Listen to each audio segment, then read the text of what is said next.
তো আওয়ামী লীগ মুক্তিযুদ্ধকে এবং ৭১-কে যেভাবে একেবারে একটা ফেসিজমের পোস্টার হিসেবে ইউজ করছে।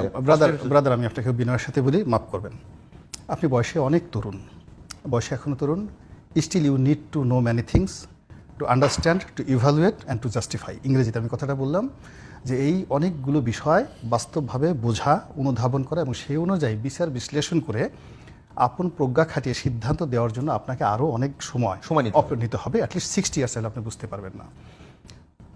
মুক্তিযুদ্ধ এমন একটা ইতিহাস, বাংলাদেশ থেকে শুরু করে সারা দুনিয়াতে। আওয়ামী লীগ যদি 1000 কোটি বছর চেষ্টা করেও তবুও মুক্তিযুদ্ধের ইতিহাস বিনষ্ট করার মতো শক্তি আওয়ামী লীগের মতো কারোরই নেই।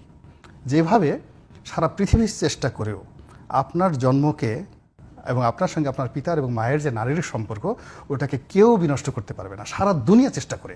আপনি একে যত বলা হোক না কেন, আপনার মা বাবার সম্পর্কে কখনো বলতে হবে না। যার জন্য আওয়ামী লীগের আচরণ, বঙ্গবন্ধুর ভুল আচরণ, বাকশাল গঠন, এটা আলাদা একটা ব্যাপার।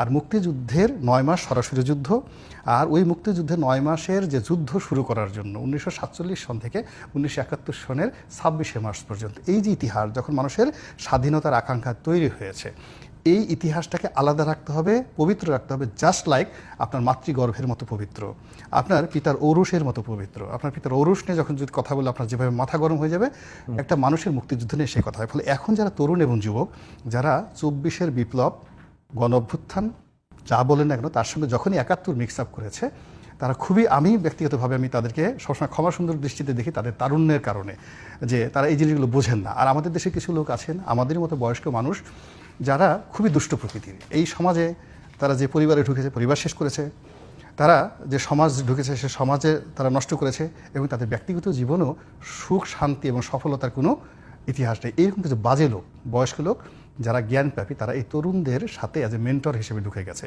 এরা সারাদিন আমের সাথে জাম মিশিয়ে, চালের সাথে ডাল মিশিয়ে এই তরুণদেরকে এমন একটা কমপ্লেক্স করে কথাবার্তা বলছে, তরুণরা মনে করছে না এটাই তো ঠিক, জাতিসংগীত পাল্টাতে হবে।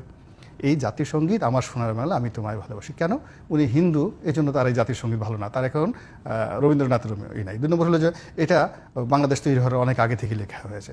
বলেন তো, এগুলো শুনলে এত মেজাজ গরম হয়ে যায় যে পাকিস্তানের আল্লামা ইকবালের লেখা সারা জাহাসে আস্থা হিন্দুস্তান হামারা, সেটা ভারতের জাতীয় সঙ্গীত।